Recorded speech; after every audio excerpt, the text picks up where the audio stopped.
Tim Priester with Tim O'Malley following Dabo, Swinney, and Brian Kelly's press conference the day before the Cotton Bowl. These press conferences can be a little bit predictable, I guess you could say. Dabo Swinney dominated this one, really. U.S. Yeah, in a good way, but really dominated this, which I really think is a microcosm of the way this game is being looked at. That Clemson, there were more questions asked of him.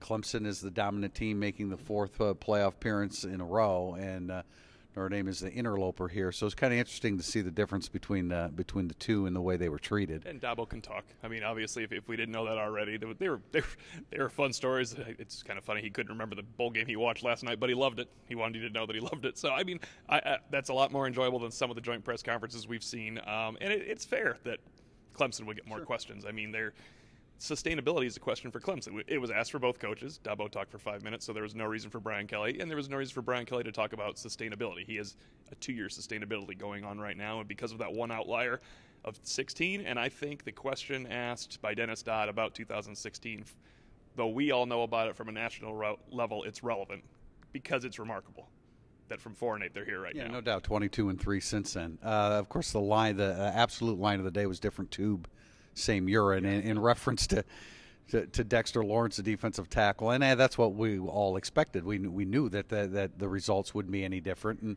they do have a backup in Huggins, who's a good player, and Pinckney will play as well.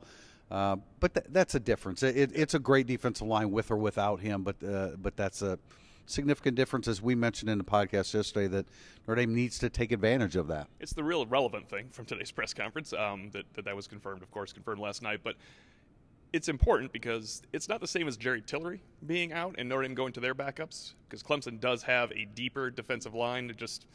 They are a factory of defensive linemen. Notre Dame has a very good defensive line this year, but it affects them. I mean, it affects them on 3rd and 1. If it doesn't affect them anywhere else, it affects them on pushing the pocket on 2nd down when he's in there on 2nd and 10, just rushing the passer and allowing other people to make plays. We like to talk about Notre Dame having an unselfish pass rush. I wrote a story about that yesterday. Clemson does as well, because you've got those guys pushing the pocket for other people to make plays. He's the 5th best player on Clemson's team, if not higher, in terms of a pro prospect, so it does really matter. In the end, it's going to make a difference. We also learned a difference in opinion as to the playoff system. We know that Brian Kelly expects an expansion to 8 teams, probably sooner rather than later, and really favors it. Dabo Swinney is on the opposite side of the fence and cited several examples, and it's an opinion that you and I share. Yeah. That when it comes to the playoff system, 4-team system, we think is good enough, and in the entire regular season is the playoff system. I mean, I get the opinion of people that want an 8-team playoff, just to let you know your opinion's wrong, and that's what Dabo Swinney said today. But no, I enjoy the regular season, that it is part of the playoffs. I'm not sure, had they lost a game, they wouldn't be here, as he said, but maybe not this year. I mean, I think if Clemson lost, considering they did not have a great schedule, they might not have been here. I feel like if Notre Dame lost, they would not have been here because of their schedule this year either. He pointed that out. Those are playoff games. The Pitt game that Notre Dame won was such a big deal, because if they lost, they're not here in that situation. And I think maybe Clemson, if they blew one later in the year, they wouldn't be either. I enjoy that. Dabo Swinney enjoys that. Brian Kelly wants 8. I get it. I hope you don't get it. Clemson and Dabo Swinney, the topic of the day today. We'll see if that's the case in the Cotton Bowl on Saturday.